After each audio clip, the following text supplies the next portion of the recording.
Hello and welcome to Z Funds YouTube channel. आज हम बात करेंगे साल 2024 के लिए कौन सी म्यूचुअल फंड स्कीम्स बेस्ट हैं फॉर लमसम इन्वेस्टमेंट्स। जी हाँ, लमसम इन्वेस्टमेंट्स के लिए साल 2024 के लिए चुनिंदा स्कीम्स। अगर आप एक बार में अपना पैसा इन्वेस्ट करना चाहते हैं और कंफ्यूज्ड हैं कि कौन सी म्यूचुअल फंड स्कीम चूज करें, तो ये वीडियो आपके लिए। वीडियो को एंड तक जरूर देखें। नमस्कार, मैं हूं मनीष तनेजा और आप देख रहे हैं जेड फंड्स। जेड फंड्स जहां आप कर सकते हैं डेली एसआईपी।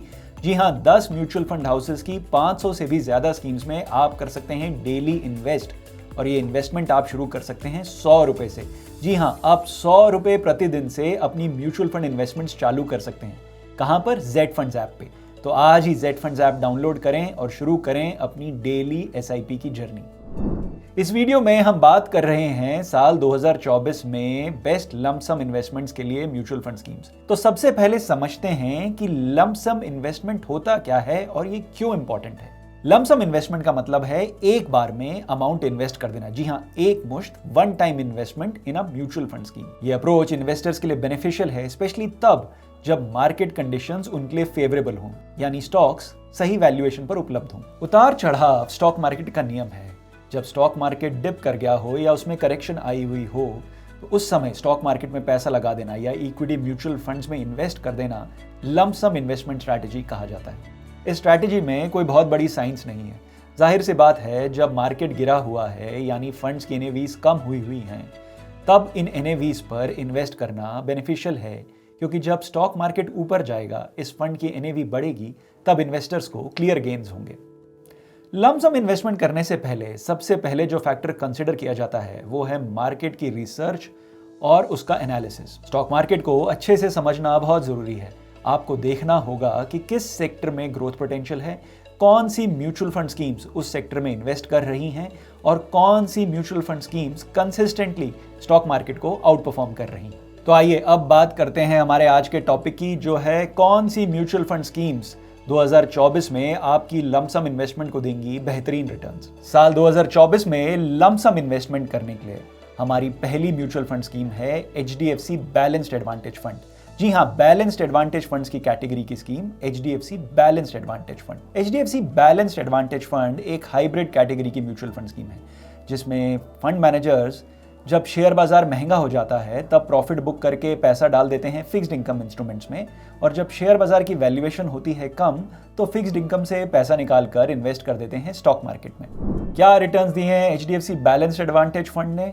इस ग्राफिक में आप एचडीएफसी बैलेंस्ड एडवांटेज के पिछले 1, 3, 5 और 10 सालों का रिटर्न देख सकते हैं। जैसा कि मैंने कहा, ये एक हाइब्रिड म्यूचुअल फंड कैटेगरी की स्कीम है, यानी कि इसमें डायनेमिक एसेट एलोकेशन है। जब शेयर बाजार हो जाता है महंगा, तो फंड मैनेजर प्रॉफिट बुक करके पैसा इन्वेस्ट कर देते हैं फिक्स्ड इनकम में, और जब बाजार होता है सस्ता, फंड मैनेजर्स एलोकेशन बढ़ा देते हैं इक्विटी। फंड अपने पोर्टफोलियो में इक्विटी और डेट इंस्ट्रूमेंट्स दोनों में ही इन्वेस्ट करता है। इक्विटी से हमारी इन्वेस्टमेंट को ग्रोथ मिलती है, जबकि डेट हमारे रिटर्न्स को स्टेबिलिटी और डाउनसाइड प्रोटेक्शन देता है। आइए अब बात करते हैं हमारी दूसरी म्यूचुअल फंड स्कीम की, जिसमें आप साल 2024 में लमसम इन्वेस्टमेंट करके पा सकते हैं बेहतरीन रिटर्न्स।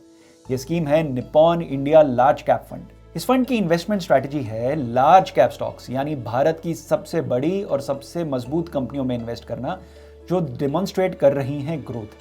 इनका अप्रोच है रिस्क को मैनेज करते हुए लॉन्ग टर्म इन्वेस्टर्स के लिए कंसिस्टेंट रिटर्न्स प्रोवाइड करना। आप इस ग्राफिक में इस म्यूचुअल फंड स्कीम के 1, 3, 5 और 10 सालों के सालाना रिटर्न्स देख सकते हैं। ध्यान दें, ये large cap mutual fund scheme है, यानी इसमें शेयर बाजार से जुड़े हुए सारे रिस्क एसोसिएटेड हैं। अगर शेयर बाजार नीचे जाएगा तो इस फंड की एनएवी भी नीचे जाएगी। ये स्कीम एक हाई रिस्क कैटेगरी की स्कीम है। ये स्कीम एक बहुत ही डाइवर्सिफाइड पोर्टफोलियो रन करती है।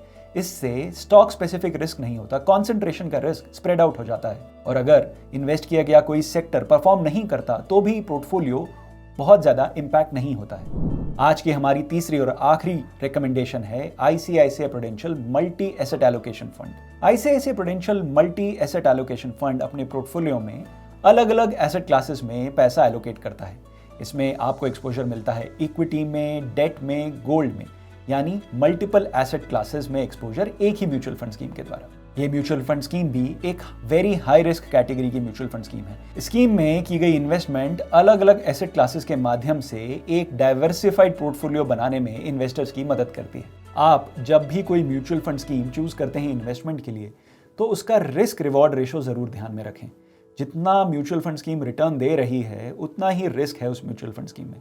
रिस्क इस बात का कि शायद आपके कुछ रिटर्न्स ही ना बने, और रिस्क इस बात का भी कि आपका प्रिंसिपल इरोड हो जाए, यानी प्रिंसिपल कम हो जाए। एक साल कोई बहुत लंबा होराइजन नहीं होता इन्वेस्ट करने का। अगर आप इक्विटी म्यूचुअल फंड्स या बैलेंस्ड एडवांटेज फंड्स या मल्टी एसेट एलोकेशन फंड्स में इन्वेस्ट करना चाहते हैं, तो थोड़ा लंबा इन्वेस्टमेंट होराइजन रखें। पर हाँ, अगर आप एक साल के लिए म्यूचुअल फंड्स में इन्वेस्ट करके एज अ नए इन्वेस्टर एक एक्सपीरियंस लेना चाहते हैं, तो balanced advantage funds, multi asset allocation funds और लार्ज कैप फंड्स हैं आपके लिए सही। कितना एलोकेशन हो इन स्कीम्स में, कौन सी म्यूचुअल फंड स्कीम्स हैं आपके लिए सही, कितना एलोकेशन हो मल्टी एसेट एलोकेशन फंड में, लार्ज कैप फंड्स में, बैलेंस्ड एडवांटेज फंड में या दूसरी म्यूचुअल फंड कैटेगरीज में, जानने के लिए आज ही अपने जेड फंड एक्सपर्ट से बात करें।